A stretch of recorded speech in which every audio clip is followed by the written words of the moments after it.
우리는 모두 새로운 길을 걸어가 본 경험이 있습니다. 왜냐하면 어느 길이나 반드시 새로운 길로 시작되기 때문입니다. 새로운 길, 잠시 흥미롭고 또 나만의 길, 감동도 있을 수 있고 즐거움, 자유로움 이런 것들 느낄 수 있겠지만 문제는 그 새로운 길이 시간이 지났는데도 끝이 보이지 않고 그렇게 계속해서 인생의 낯선 길만 걸어간다면 아마 즐거움, 새 길을 만족스럽게 걸어가던 인생도 점점 불안에 빠지기 시작할 것입니다. 그런데 이것이 사실인데요, 가만 생각을 해보면 그러면 우리가 걸어온 길은 전부 불안하고 낯설기만 했어야 하는데 꼭 그렇지만은 않은 것 같습니다. 인생은 반드시 모든 길은 새로움으로 시작될 수밖에 없는데도 불구하고 낯서다는 것이 불안이 엄습해 온다는 것이 당연하다고 우리가 상식적으로 인정함에도 불구하고 그 수많은 낯선 길들을 걸었는데 매번 불안하였던가? 그렇지는 않은 것 같습니다. 물론 그렇지 않기 위해서는 조건이 필요하죠. 어떤 조건이요? 최소한 내가 가고 있는 그 새로운 길에 대한 정보를 가지고 있다면, 또는 가장 좋은 것은 그 길을 너무나 잘 아는 이와 함께 가는 새로운 길이었기 때문에 우리는 새로운 길은 당연히 낯설고 불안하다라고 말할 수밖에 없음에도 불구하고 우리의 인생 길들을 가만 되돌아보면 나의 능력과 관계없이, 나의 실력과 관계없이 낯설지 않았고 오히려 기뻤고 즐거웠던 여정이었음을 고백할 길들이 참 많이 있었다라고 고백할 수밖에 없습니다. 이와 같이 불안하고 낯설음의 연속인 것이 너무나도 당연한 인생의 길. 그래서 내가 가는 길이 그 길을 인도해주는 이를 따라갈 때 평안합니다 라고 고백할 수 없는 이 인생, 무엇보다 여러분 그 길이요 매우 중요한 길이라고 생각해 보세요. 내 생명과 관계된 길이라면 어떻게 해야 하겠습니까? 감당해야 할 사명이 내게 있는데 내가 할 수 없을 것 같을 때 우리는 어떻게 해야 할까? 사랑하는 성도 여러분, 하나님께서 이끄시는 대로 순종하며 걸어가는 신앙의 여정 되시기를 간절히 소망합니다. 반대로 우리가 낯설지 않았던 것은, 그럼에도 불구하고 우리가 불안하지 않았던 것은 주께서 저와 여러분과 함께 하셨기 때문이었다는 것을 꼭 기억할 수 있기를 바랍니다. 우리 이 순례의 길 믿음 가지고 주께서 이끄시는 대로 순종하며 즐거이 따라가기를 원합니다. 드림마을은 오늘 온라인 예배를 드린 후 바로 이어 철로 역정의 주제를 가지고 온라인 성경학교를 하게 됩니다. 우리 부모님들, 자녀들의 신앙교육에 적극적 참여자가 되어주셔서 우리 자녀들이 말씀으로부터 소외되지 않고 영의 양식을 잘 먹어 건강해지기를 기도합니다. 설교 준비를 하면서 이런 생각이 들었습니다. 또 온라인 예배구나. 또. 그런데 작년과는 조금 느낌이 다를지도 모르겠다. 그런 생각이 들었습니다. 이제는 익숙해져서 새로운 길일 때는 우왕좌왕. 그래서 그래도 예배 드릴 수 있는 것이 어디야.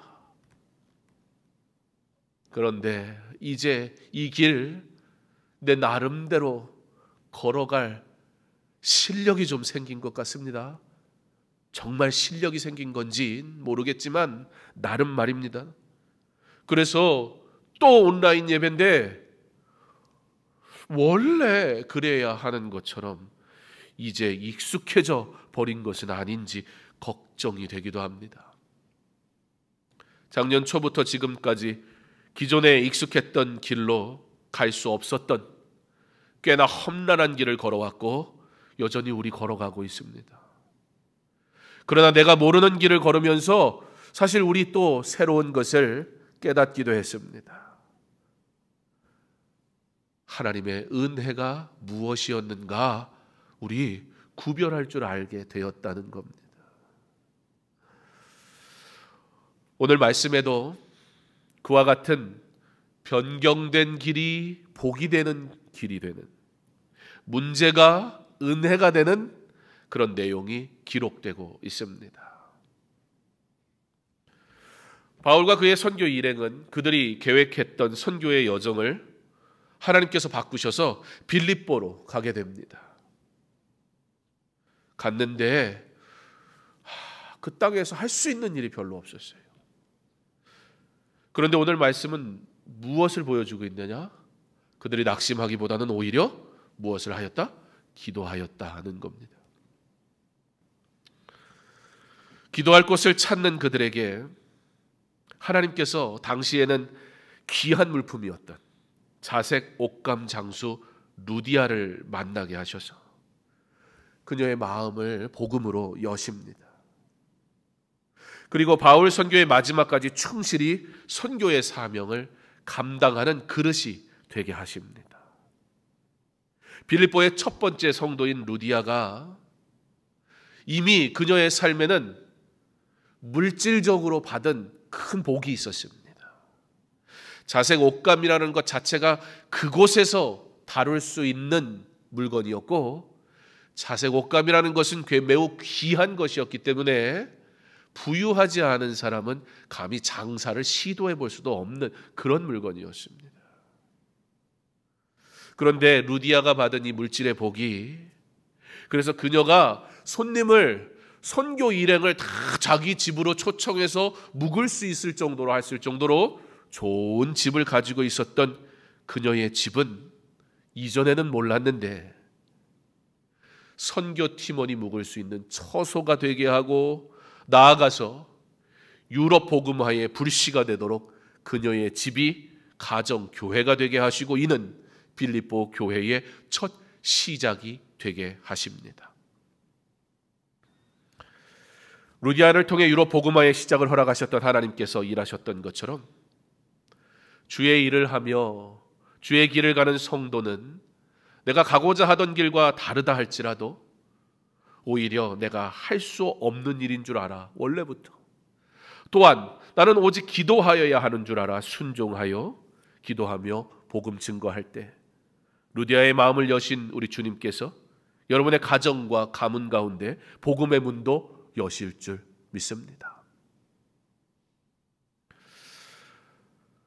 오늘 말씀은 그렇게 기도가 핵심입니다.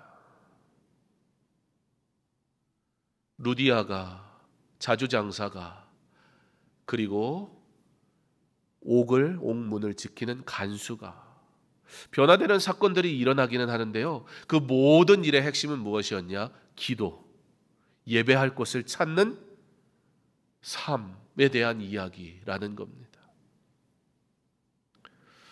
빌립보, 왜 하나님은 빌립보로 가게 하셨을까요? 근본적으로 빌립보는 어떤 지역이었냐? 많은 자원으로 발전한 웅장하고 화려한 역사가 깊은 그런 도시가 빌립보였습니다. 아시아로 향해서 가던 바울의 발걸음을 돌이키시면서까지 빌립보로 가라 말씀하신 하나님, 아마도 사도 바울과 그 일행들은 기대함이 있었을 거예요. 야, 하나님이 뭘 하시려고 우리를 그렇게 보내시나라고 말입니다. 그런데 우리가 16장의 전체적인 내용을 보면 바울이 뭘 했다는 얘기가 없어요. 그리고 계속적으로 반복되는 얘기는 뭐냐? 할 수 있는 게 별로 없어가지고 그들이 기도했다, 그렇게 표현하는 것만 같습니다. 우리는 흔히 하나님께 예배하고 기도하는 것이 익숙해져서 너무 평범하다고 여길 때가 있습니다. 그래서 예배도 조금 더 자극적으로, 기도도, 신앙생활도 뭐든가 이벤트 같은 무언가 사람을 감동시키는 일들로 자꾸 변질시키려는 시도를 끊임없이 하고는 합니다. 예배하고 기도하는 것, 예, 하나님 좋습니다. 근데 그거 말고 뭔가 좀 적극적이고, 야, 하나님께서 일하시는구나 라고 보여질 만한 그런 계획을 좀 알려주세요 라고 우리는 물어보고는 합니다. 그러나 오늘 하나님은 바울을 통해 일하실 때에 바울에게 그로 이전에 그랬던 것처럼 여전히 기도하게 하셨다라는 것을 우리에게 가르쳐주고 있습니다.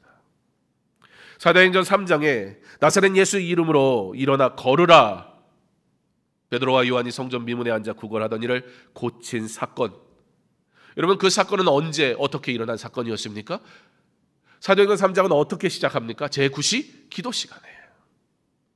제9시 기도 시간은 무엇을 얘기합니까? 3시, 6시, 9시 매일 정한 시간 하나님 앞에 기도하러 나가던 때, 그러니까 이전에도 기도하러 나갔던 삶이었다는 것입니다. 그리고 여전히 기도하러 나가는 그때 하나님께서 하나님의 때에 하나님의 일을 이루시더라. 이것이 바로 하나님이 그의 사람을 통해 일하시는 방법입니다. 사랑하는 성도 여러분, 부탁드립니다. 기도하기 원합니다. 빌립보에서 바울이 할 수 있었던 것 무엇이라고요? 기도뿐이었습니다. 아니, 빌립보 이 화려한 도시, 그래 하나님께서 뭔가 대단한 일을 하려고 하시는구나라고 기대감이 생기는 그곳에서 바울이 한 것이 무엇이다? 성경은 계속해서 기도했다. 기도할 것이 어딘지 찾으러 다녔다.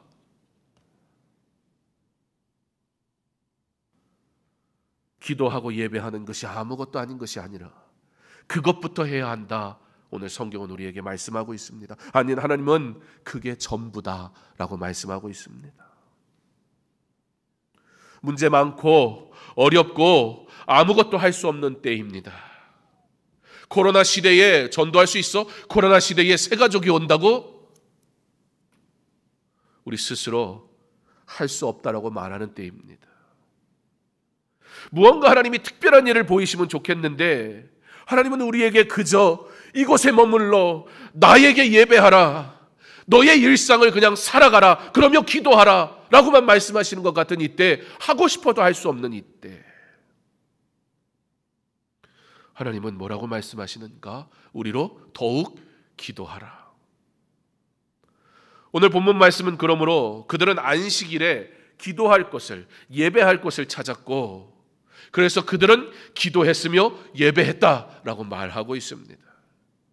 아무것도 할 수 없을 때 그는 기도할 것을 찾았고, 하나님은 바울의 일회를 통해 루디아에게 복음을 전하게 하시며 그들의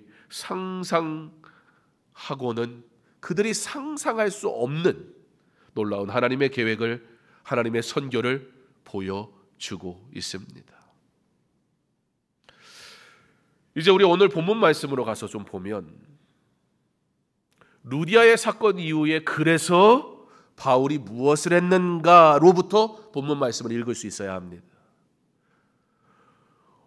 옥문이 열리고 간수가 아이고 다 도망갔겠구나 자결하려고 하고, 귀신이 쫓겨나가고 하나님의 능력이 나타나고, 사실 16장은 굉장히 기적에 대한 이야기들이 계속 기록되고 있는데요, 그럼에도 불구하고 성경의 핵심은 어디에 있냐? 기적에 초점을 두지 않고 기도에 초점을 두고 있다는 것을 우리는 간과해서는 안 됩니다. 16절에 그래서 우리가 기도하는 곳에 가다가, 기도할 곳을 찾다가 루디아에게 복음을 전한 바울의 선교 일행은 그 다음에 그러니까 뭐 했다고요? 또 기도할 것을 가다가라고 기록합니다. 루디아를 통해서 평안한 쉼터를 얻게 되었지요. 그럼에도 불구하고 그들은 기도해야만 했다는 겁니다. 사도행전의 저자 누가는 기도를 통해 루디아를 만나게 하신 하나님을 소개하고는 또 뭐라고 얘기하냐? 그러니까 잘 먹고 잘 살아라? 아니요. 그러니까 기도해라 라고 말씀하고 있다는 겁니다. 우리가 기도하는 이유는 무엇입니까? 나의 필요를 채우기 위함입니까? 나의 성취를 위함입니까? 만약에 그렇다면 우리는 우리의 요구가 이루어졌거나 혹은 이루어지지 않는 것 같을 때 더 이상 기도하지 않을 것입니다. 사랑하는 성도 여러분, 우리의 기도는 하나님의 영광을 위하여, 하나님의 일을 행하기 위하여, 하나님의 뜻을 이루기 위하여 허락하신 것임을 믿으시기 바랍니다. 그렇기에 기도할 곳을 찾다가 루디아를 만나 복음을 전하고 편안한 쉼터를 얻게 된 바울은 그러므로 어떻게 했다고요? 여전히 기도할 곳을 찾았다라고 말씀하고 있습니다. 상황과 환경이 그들의 사명을 약하게 하거나 변질되게 하지 않았습니다. 하나님의 은혜로 시작된 신앙의 여정 아닙니까? 여러분 어떻게 예수를 믿었습니까? 어떻게 예수를 만났습니까? 하나님의 은혜로 시작된 신앙의 여정, 어떤 상황과 환경이라 할지라도 그 여정의 끝은 오직 하나님의 뜻을 구하는 일이어야 할 것입니다. 기도하러 가던 중 다시 바울은 그 일행은 귀신 들린 여종을 만나게 됩니다. 그런데 여기서 특이한 사건이 좀 일어나게 됩니다. 그 귀신 들린 여종이 뭐라고 얘기하냐면 바울을 소개합니다. 뭐라고요? 구원의 길을 전하는 자라고.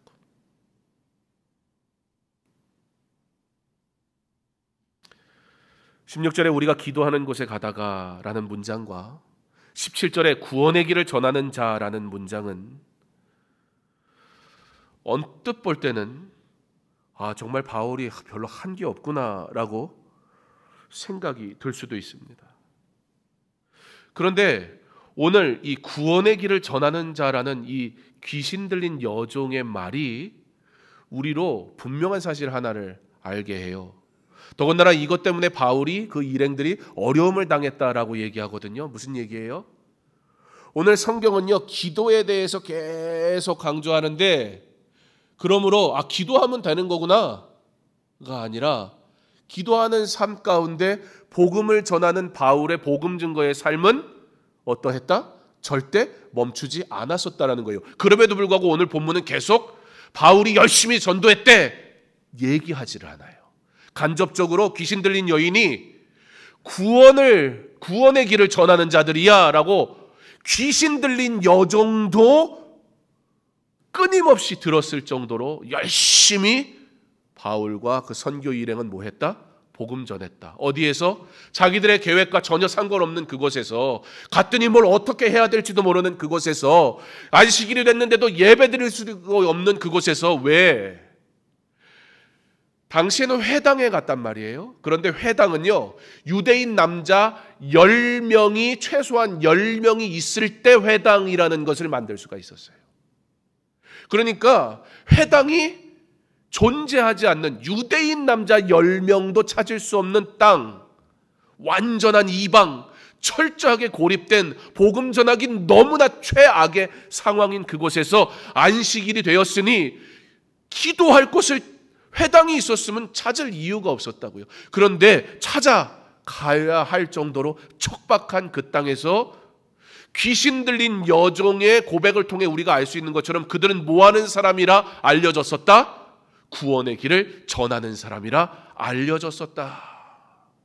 이 귀신 들린 여종 때문에 바울의 선교 일행이 너무 어려웠던 거예요. 그 귀신 들린 여종이 자꾸 가가지고 복음 전하는 사람이라고, 복음 전하는 사람이라고, 예수쟁이라고 막 이러니까 너무 괴로웠다. 성경이 그렇게 기록해요. 그런데 이것은 괴로움을 당한 바울의 선교 일행인 것을 보여주지만 동시에 누가 괴로움을 당하고 있었던 사람이라는 거예요? 귀신 들린 여종. 왜요? 복음을 선포하니까. 사랑하는 성도 여러분, 예수 믿고 예수 때문에 살아가는 인생이 괴로울 것입니다. 왜요? 우리가 복음을 전하니까요. 왜요? 사탄이 가만히 있지 않으니까요. 그런데 그것은 무엇을 반증하는 겁니까? 사탄이 괴로움 당하고 있다는 뜻이에요. 우리는 우리에게 보여지는 괴로움의 문제 앞에 좌절합니다. 그러나 복음 때문에 당하는 괴로움은 오히려 우리에게 무엇을 보여주고 있는 겁니까? 사탄이 두려워하고 있다는 얘기예요. 그러니까 귀신 들린 여종이 가만히 둘 수가 없는 거예요.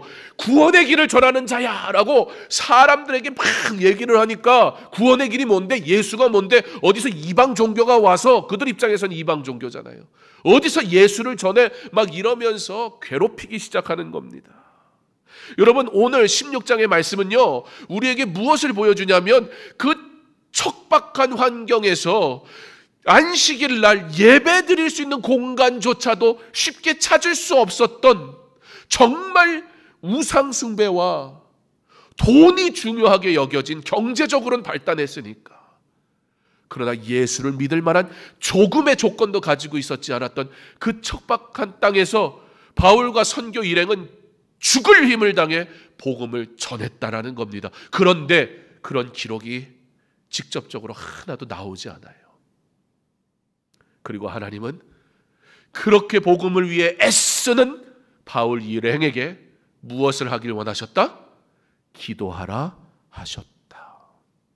코로나가 끝나면 전도하는 게 아니라 기도하면 전도할 수 있는 겁니다. 그럼에도 불구하고 오늘 성경은 사도 바울의 열심에 대해서 이야기하질 않아요. 그러나 기도해라, 기도해라, 기도해라.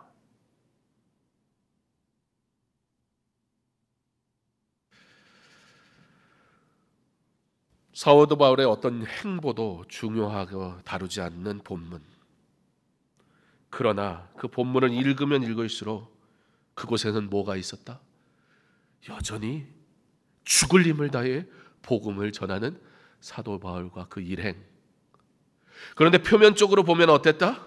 복음 전하기 너무 어려운 상황이었다.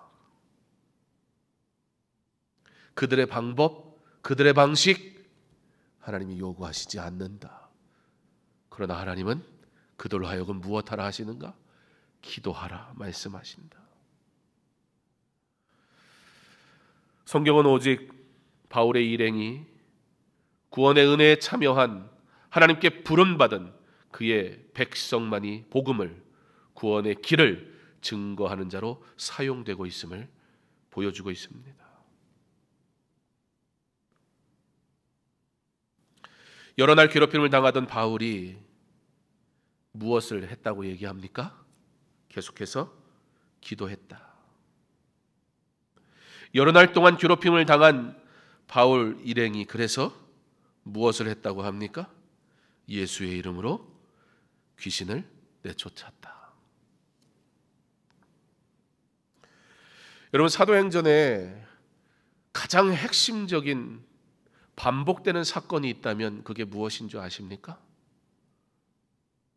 문제가 생긴다는 거예요. 그리고 그 문제가 곧 하나님의 은혜의 시작이 된다는 겁니다. 성전 미문에 앉아있는 딸 때부터 걸을 수 없었던 자, 문제. 오늘 16장의 말씀만 봐도 복음 전하러 가겠다고 했는데 복을 전할 지역까지 바꾸시며 아무것도 할 수 없는 곳으로 보내시는 하나님, 문제. 그런데 그 문제 앞에 기도할 때 회복. 루디아가 예수 믿어서 회복. 교회가 세워지는 회복. 무엇을 통해서요? 문제를 통해서 말입니다. 예루살렘에 있는 성도들이 핍박을 당함으로, 스데반 집사가 돌에 맞아 순교함으로 문제. 그런데 그 문제를 통해서 예수쟁이는 다 죽여야 돼. 정말 감당할 수 없는 문제. 그래서 예수 믿는 사람들이 다 흩어져요. 디아스포라가 됩니다. 그랬더니 그곳에서 그들이 복음을 전하니까 뭐가 돼요? 교회가 생겨져요. 회복. 예수에 대해서 복음을 들을 수 없었던 이방 땅에 예수 믿던 그리스도인들이 핍박당함으로 그 땅에 가서 복음을 전하니 회복. 복음을 전해서 회복이 되니까 그러면 이제 인생이 좋아야 되잖아요. 근데 어떤 문제가 생겨요? 귀신 들린 여종이 있어요. 복음 전하니까 구원의 길을 전하는 자라고 자꾸 괴롭혀요. 그래서 예수의 이름으로 명하는 이 귀신아 나가라 명하니까 쫓겨나요. 아니 그 귀신 점치는 것 때문에 돈 벌어먹던 사람들이 가만두겠습니까? 회복이 일어났는데 그 회복 때문에 또 뭐가 찾아왔어요? 문제가 찾아와서 감옥에 갇혀버려요. 그곳에서 뭐 해요? 기도하고 찬양해요. 기도하고 찬양하니까 어떤 일이 일어나요? 땅이 흔들리고 옥문이 열려요. 모든 것들이 다 풀려버렸어요. 회복. 그 회복이 일어나니까 이제는 또 문제가 생겨요. 어떤 문제? 간수가 나는 죽었구나. 내가 죄수들을 제대로 관리하지 못했으니 이제 나는 죽었구나. 문제. 그런데 바울과 실라가 여전히 거기에 있어요. 그러므로 그에게 복음을 전해요. 회복. 문제 때문에 회복이 일어나요. 회복이 일어나니 그가 내가 어떻게 해야 구원받습니까? 예수 믿어라. 그가 예수를 믿으니까 어떻게 돼요? 그의 가족이 회복. 그의 가족이 회복되니까 이제 끝났나요? 다음 날이 되면 상관들이 올 거 아니에요. 야, 죄수들 어떻게 된 거야? 이거 문 다 어떻게 된 거야? 또 문제. 이 어그러진 세상에서 계속 문제가 연속으로 발생해요. 그런데 그 문제 속에서 바울과 실라가 도망가지 않았단 말이에요. 그리고 간수가 이제 가서 전하는 거예요. 이만저만한 일이 있었다고 얘기하니까 그 사람들도 깜짝 놀라는 거예요. 그래서 가라고. 바울이 갈 것 같아요? 안 가요. 안 가고선 거기서 뭐라고 그래요? 가라고? 너희들 매질을 하고 우리의 감옥을 이렇게 가뒀는데 가라고? 너 내가 누군 줄 알아? 바울이 갑자기 그러는 거예요. 나 로마 시민권자야. 무슨 얘기냐면 당시에 로마 시민권을 가지고 있는 사람은 재판을 제대로 받기 전에는 절대 매질을 할 수가 없었어요. 그런데 로마 시민권인 바울을 재판도 하지 않은 채 매질해서 감옥에 가뒀던 그 일 때문에 그 상관들이 난리가 난 거예요. 그래놓고 지금 그냥 가라고 한다고? 그런데 왜 바울이 느닷없이 자기 자랑을 갑자기 하느냐? 이 말씀이 우리에게 뭘 가르쳐주고 있습니까? 사실 바울은 이미 억울한 일을 당했을 때 나 로마 시민권자야 라고 말해서 감옥에 안 갇힐 수 있었다는 거예요. 최소한 재판하자. 내가 진짜 잘못한 건지 합당하게 재판하자. 이렇게 나올 수 있었다는 거예요. 그런데 오늘 16장의 마지막 바울이 누구였는가를 보여주는 이 사건을 통해 16장의 첫 번째 사건, 바울아, 너 빌립보 가라. 너의 실력으로 선교하지 마. 네가 선교의 주인 되지 마. 네 상식으로 선교하지 마. 네가 선교의 주인 되지 마. 너 기도하고 복음 전해. 그 부르심을 알았어요. 철저하게 자기가 자랑하고 자기가 가지고 있는 지식, 권한, 하나님의 선교가 결코 자신이 앞서지 않도록 했던 바울. 하나님은 철저하게 그로 하여금 무엇하게 하셨습니까? 기도하게 하셨어요. 그리고 기도하는 중에 이 선교가 하나님의 뜻 가운데 이루어지는 것임을 보게 하셨고, 바로 이와 같이 유럽의 첫 번째 교회는 하나님의 놀라우신 계획 속에 세워지게 되었습니다. 사랑하는 성도 여러분, 이래도 기도하지 않겠습니까?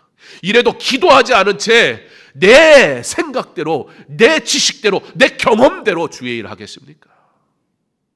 이미 1차 선교 여행을 통해 선교가 무엇인지 잘 알고 있는 바울이었어요. 그의 2차 선교, 빌립보를 향해 나아가게 하신 그 선교, 자칫 바울이 자기의 경험과 자기의 지식으로 선교할 수도 있었어요. 그런데 하나님은 철저하게 그의 가진 모든 경험을 다 내려놓게 하시고 기도해라. 기도할 곳을 찾아 방황해야 했습니다. 그럼에도 불구하고 기도할 때 하나님은 루디아를 만나게 하시고, 하나님은 귀신 들린 여종을 만나게 하시고, 그 일을 통해 하나님은 옥에 갇혀 간수를 만나게 하시고, 간수의 가정을 구원하시고, 거기에 있는 모든 사람들이 바울이 누군지 알게 하시고, 바울이 믿는 하나님이 누군지 알게 하시는 문제 많은 이 세상, 그럼에도 불구하고 문제 속에서 우리는 여전히 기도하는 이유가 무엇입니까? 왜냐하면 문제 뒤에 이루신 하나님의 놀라운 계획과 은혜가 있음을 우리가 알기 때문입니다. 사랑하는 성도 여러분, 우리는 코로나 시대로 문제 많은 세상 속에 살아가고 있습니다. 그러나 이 문제 많은 세상 속에 우리로 하여금 더욱 뚜렷하게 어떻게 예수 믿어야 할지 하나님 알려주고 계시지 않습니까? 지금이 기도할 때입니다. 지금이 주의 일을 위해 기도하고 더욱 기도해야 할 때입니다. 기도하는 그 거룩한 공동체를 통해 하나님께서 하나님의 아름답고 놀라운 일을 이루어 가실 줄 믿습니다. 우리 기대합시다. 코로나 이후에